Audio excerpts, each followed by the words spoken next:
بسم الله الرحمن الرحيم الحمد لله رب العالمين وأفضل الصلاة وأتم التسليم على سيدنا وحبيبنا ومولانا المبعوث رحمة للعالمين سيدنا محمد وعلى آله وأصحابه وسلم تسليما كثيرا إلى يوم الدين. سجود السهو, the hardest chapter in the text.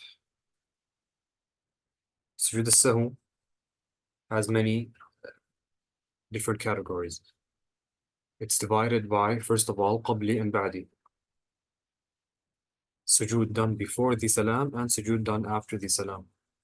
It is also divided into sujud that is necessary for the correctness of the salah and sujud that is not necessary for the correctness of the salah. So there's many different ahkam, many different distinctions that have to be made, and that is why this section is very long. طيب.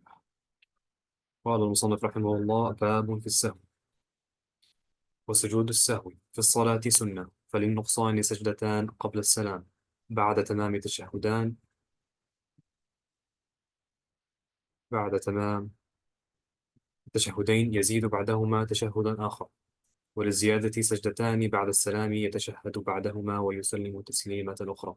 So he starts off by saying that the sujood al-sahw is a sunnah, and this is the default. As soon as you forget one sunnah from the salah, not a fadila, not a recommended action, but a sunnah, if a sunnah is forgotten, then that makes sujood al-sahw a sunnah. Because if you forgot a sunnah, so the sujood al-sahw is a sunnah.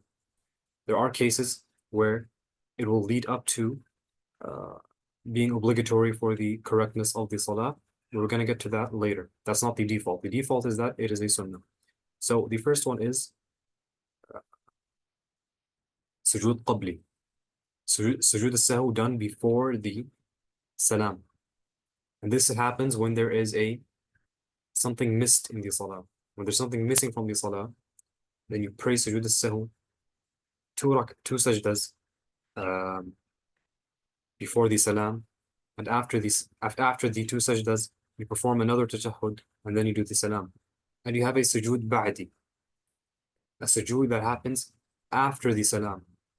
And this happens when there is something extra in the salah. When something is added to the salah, then you do two sujood after the salam, and then you do another tashahhud, and then another salam. This is the basic distinction between sujood qabli and sujood ba'di. Sujood, if something is missing, then you do it before the salam, and something is added, then you do it after the salam. And as we're going to get to, if there is a combination, if you miss something and you add something, then precedence is given to the sujood qabli. So if you miss something and add something, then you do sujood before the salam. ومن نقص وزاد سجد قبل السلام, as we just said. ومن نسى السجود القبلي حتى سلم سجد إن كان قريبا وإن طال أو خرج من المسجد بطل السجود وتبطل الصلاة معه إن كان على 3 سنن أو أكثر. So if someone forgets a sujood qabli, he missed something in the prayer and he has to do a sujood qabli. If he forgets it, if he did salam, he finished the salah. If he forgets it and he remembers it quickly while he's still there in the masjid or wherever he prayed, after he does adhkar or after he does dua or something like this, then he quickly does the sujood and he does the tashahhud and the salam. However, if he remembers long after this, meaning he only remembers the sujood after he's got out of the masjid, after he's had lunch, after he's gone on with the day, and he remembers like an hour or 2 hours later, then the sujood can no longer be performed.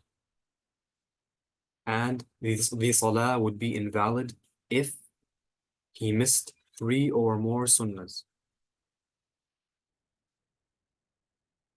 Now, there is a distinction in the madhab between a sunnah mu'akkada and a sunnah khafifa.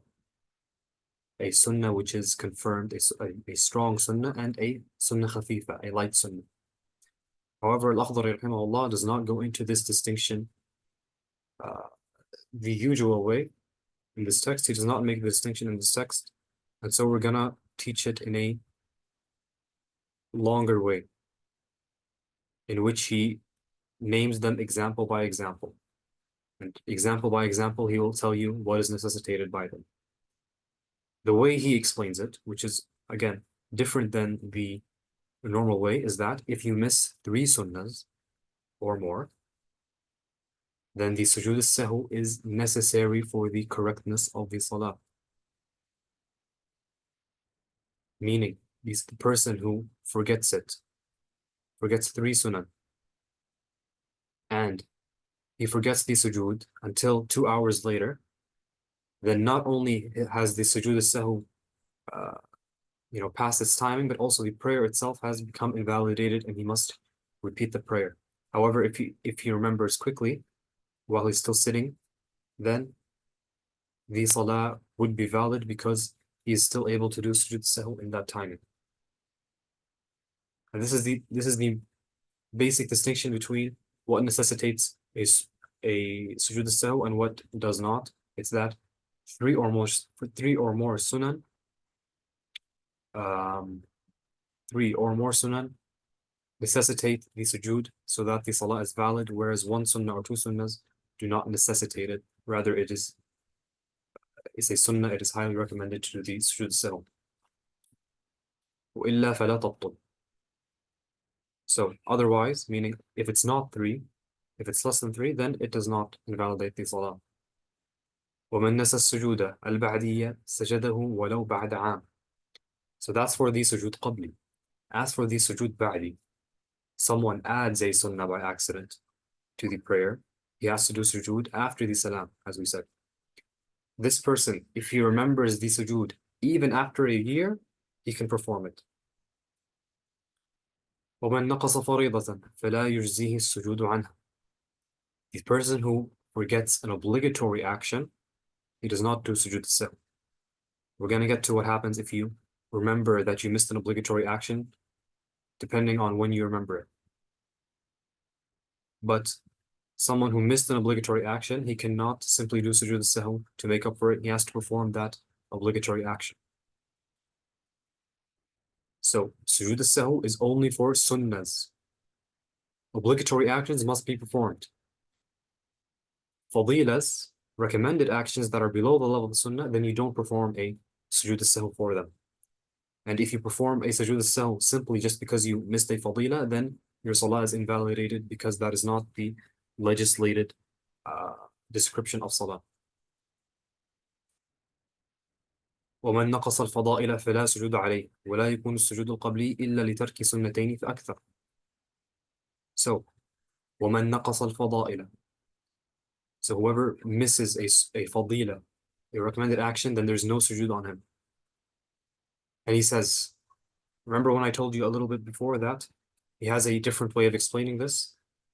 The sunnah khafifa and the sunnah mu'akkada, this is where he explains it. He says, ولا يكون السجود القبلي إلا لترك سنتين فأكثر. Meaning, you do not perform, it is not sunnah to perform a sujood sahw except if you miss 2 sunnahs. This is talking وأما السنة الواحدة فلا سجود لها إلا السر والجهر. السر والجهر. The only sunnah mu'akkada in the salah is السر والجهر, to read out loud and to read in silent, depending on the appropriate prayer. As for the other sunan, they're called light sunan, such as saying Sami Allahu liman hamida, such as reading a surah. So he says, you do not perform sujood sahw except if you miss 2 sunnahs. This is talking about sunnah khafifa. For the sujood sahw to be performed, you either have to miss 1 sunnah mu'akkada or 2 sunnah khafifas. The way he explains it is that you perform, because he does not make a distinction between khafifa and mu'akkada, he says you do not perform sujood sahw except if you miss 2 sunnahs, meaning the khafifas, and the only one the only sunnah for which you perform sujood sahw on its own is as-sirr wal-jahr, reading out loud and reading silently. So instead of labeling them as sunnah mu'akkada and sunnah khafifa, this is how he explains it. And in truth, There is another sunnah mu'akkada other than as-sir wal jahr. However, it is only in Eid prayer, and that's why he does not mention it. And the sunnah mu'akkada in the Eid prayer is the takbirat other than takbirat al-ihram. So when you go into prayer, takbirat al-ihram, the first one, that's obligatory.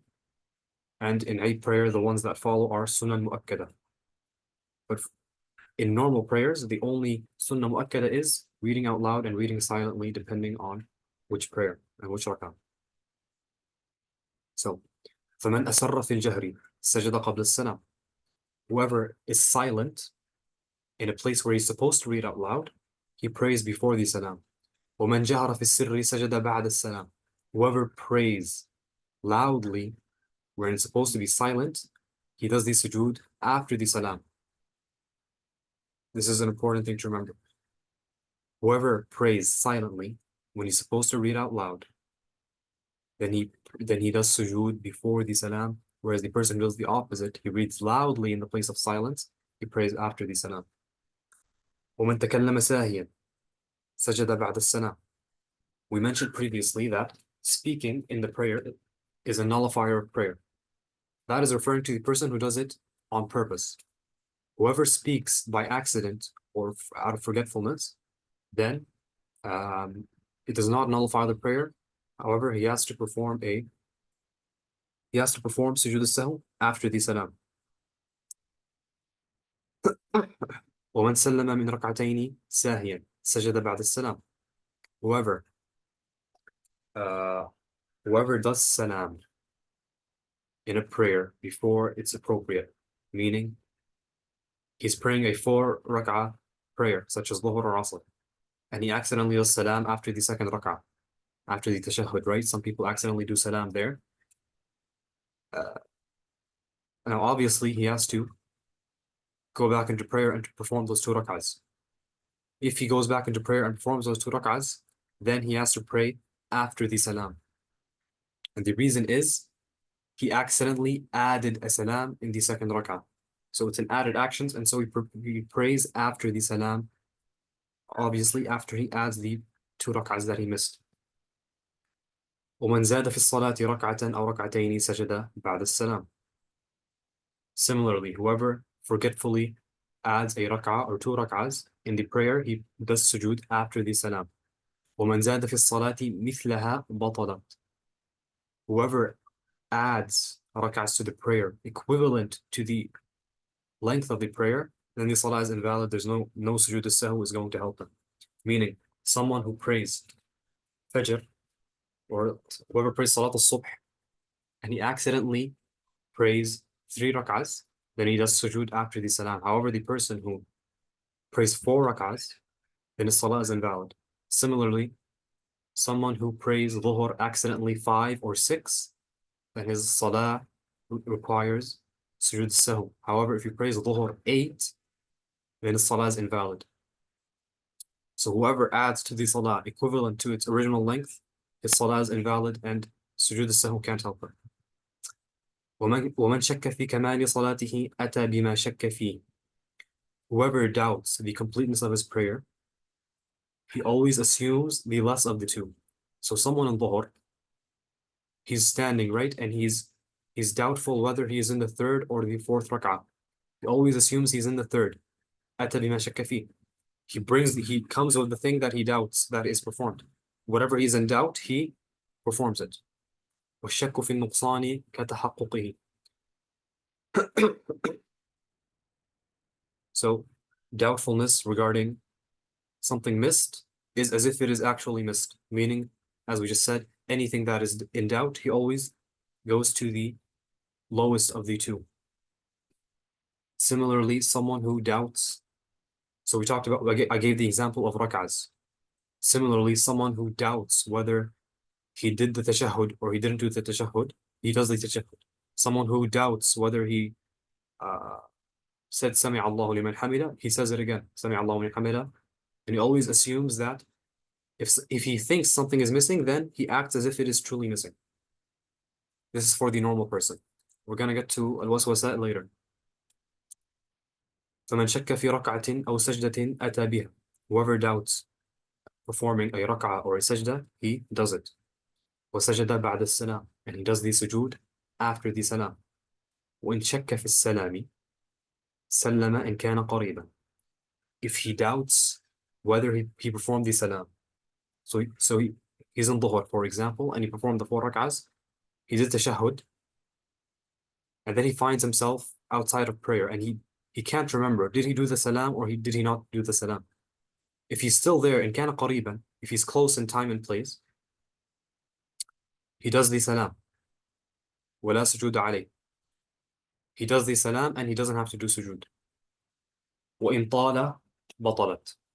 If he remembers a long time after, so he left the masjid, or he did something else, he went and ate, or he remembers the next day, then the salah is invalid, he has to repeat it.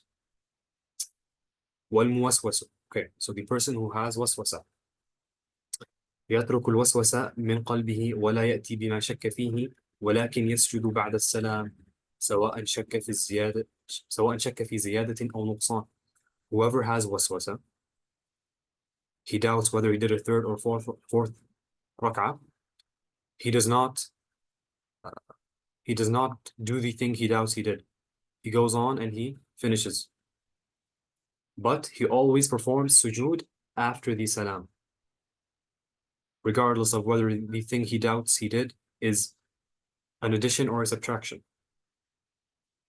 And in truth, the section of waswasa in sujood al-sahw is something highly debated in the madhab, but this is what al-Akhdari rahimahullah chooses from the opinions. So whoever has waswasa, and waswasa is doubt that occurs every day, even if it's just for one prayer. So today I doubt something in subh. Tomorrow I doubt something in dhuhr. After tomorrow I doubt something in asr. That's who the person who has waswasa is described as. So this person who has this daily doubt, even if it's for one prayer, then he leaves the thing that he has doubt about, and he comes forth with a sujood after the salam, regardless of whether the thing he doubts is an addition or a subtraction. وَمَنْ جَهَرَ فِي الْقُنُوتِ فَلَا سُجُودَ عَلَيْهِ. So when we talked about the sunan of prayer and the recommended actions of prayer, we said that in Salat al-Subh, it is recommended to do qunut, but to do it, it's also recommended to do it silently. So the person who does qunut out loud, it's makruh because he did the opposite of what is recommended. However, he does not have to do a sujood al-sahw. ولكنه يكره, but it is makruh, as we said. يكره عمده ومن زاد السورة في الركعتين الأخيرتين فلا سجود عليه ومن سمع. So whoever adds a surah in the last 2 rak'ahs, so in the 3rd rak'ah of dhuhr or the 4th rak'ah of dhuhr, he's only supposed to read al-Fatiha. However, if he does read a surah in those last 2 rak'ahs, فلا سجود عليه, he doesn't have to do sujood. ومن سمع ذكر محمد صلى الله عليه وسلم وهو في الصلاة فصلى عليه فلا شيء عليه. Whoever hears the Prophet's name صلى الله عليه وسلم in the prayer and he says he performs salawat regardless of what the specific wording is, Allahumma salli alayhi, sallallahu alayhi, etc., then he does not have to do sujood sahw, regardless of whether he did it on purpose or he forgot that he's in prayer.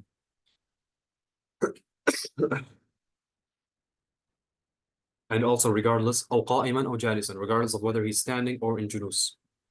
ومن قرأ سورتين فأكثر في ركعة واحدة أو خرج من سورة إلى سورة. Whoever reads more than 2 surahs in a rak'ah, so he performs al-Fatiha, he reads a surah and then he reads another surah, or he starts with 1 surah and then he goes to another surah, so he doesn't finish the first one. He, for example, reads the first 10 ayat of al-Baqarah and then he reads the first 10 ayat of al-Imran. Or ركع قبل تمام السورة فلا شيء عليه, or he does ruku' before finishing the first surah, then he does not have to do sujood sahw. So we mentioned 3 things right now which we do not have to do sujood sahw for. The first one is reading 2 surahs completely. The second one is reading one surah but not completing it. And the third one is starting one surah and then starting another surah before finishing the first one. In all those scenarios, he does not have to do sujood al-sahw. ومن أشار في صلاته بيده أو رأسه فلا شيء عليه. Whoever points with his hand or his head in the prayer, then he does not have to do sujood al-sahw. However, as we discussed, if this happens to the extent that it is too many actions for the prayer, then the salah would be invalid. But if it's just once or twice, then he does not have to do anything. ومن كرر الفاتحة ساهيا سجد بعد السلام. Whoever performs the Fatiha twice or more, he repeats it out of forgetfulness, then he does sujood al-sahw after the salam. وإن كان عامدا فالظاهر البطلان. And if it was done on purpose, he repeats al-Fatiha on purpose, then the apparent ruling is that the salah is invalid. When he says al-zahir, he says the apparent ruling, that means it is something that is it's something to be discussed, not something clear-cut. And the reason this is the case is that al-Fatiha is an obligatory action. It's a rukn, it's a pillar of prayer. And whoever purposely adds a pillar of prayer, then his salah is invalid. So adding a Fatiha on purpose is similar to adding a rak'ah on purpose or adding a sujood on purpose. And the latter two would certainly nullify your salah. If done on purpose, if you're adding rak'ahs and sujood to the salah on purpose, then this is definitely nullifying of the prayer. However, the other opinion says that the repetition of al-Fatiha could be in place of the surah which comes after al-Fatiha. So even though al-Fatiha is an obligatory action, it should not be compared with ruku' and sujood. Rather, there is some distinction. However, the more apparent, clearer ruling is that repeating al-Fatiha on purpose would nullify the prayer. ومن تذكر السورة بعد انحنائه إلى الركوع فلا يرجع إليه. So whoever forgets to do the sunnah of reading a surah after al-Fatiha, and he remembers after going into ruku', then he doesn't go back up for it. ومن تذكر السر والجهر أو الجهر قبل الركوع أعاد القراءة. So whoever forgets to read silently or to read out loud, depending on the prayer, and he remembers before going into ruku', then he repeats what he read with the appropriate volume that he just remembered. فإن كان ذلك في السورة وحدها أعادها ولا سجود عليه. So if he only forgot to read out loud or to read silently in the Sunnah surah, then he does not have to do sujood. However, if he forgets it from al-Fatiha as well, then he has to do sujood after the salam. So, to repeat, before going into ruku', I remembered that I read al-Fatiha correctly, but I read the surah out loud when I was supposed to be in secret, or sorry, I read the surah in silence when I was supposed to be out loud. Then I repeat what I read, the surah, and I repeat it out loud. However, I don't do sujood sahw. However, if before going into ruku', I remember that I read both the Fatiha and the surah in silent when it was supposed to be out loud, then I read both of them out loud and I do sujood after the salam. وإن فات بالركوع سجد لترك الجهر قبل السلام. However, if he goes into ruku', then he doesn't go back up. And this is talking about al-Fatiha. If he goes into ruku', then he does the sujood before the salam. And this is, again, if he forgets to read out loud. However, if it's in the third or fourth rak'ah, and he remembers to read, he read it out loud, and he remembers that he was supposed to read it in silence, but he's already in ruku', in that case, it would be sujood before or after. Someone answer me, so I know you guys are following. Someone in the fourth rak'ah of al-Asr. Someone in the fourth rak'ah of al-Asr. He read the Fatiha out loud. but he only remembers that he was supposed to read it silently after going into ruku'. Does he do sujood before the salam or after the salam?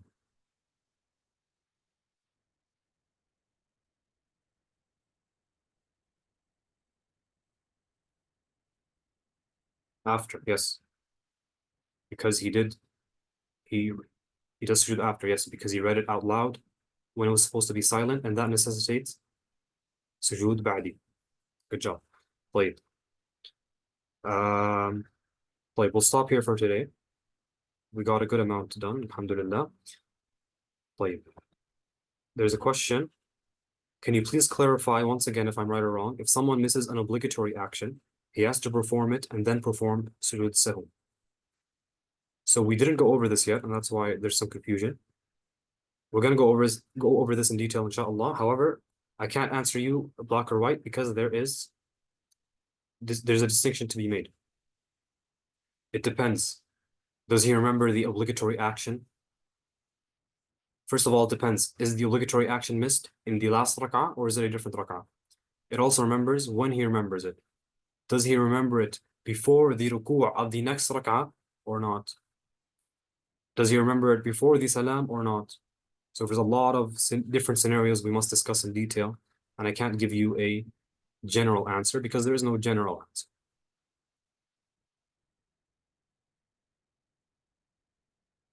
In some he would perform sujood sahw, in some he would not. طيب. Where did we stop?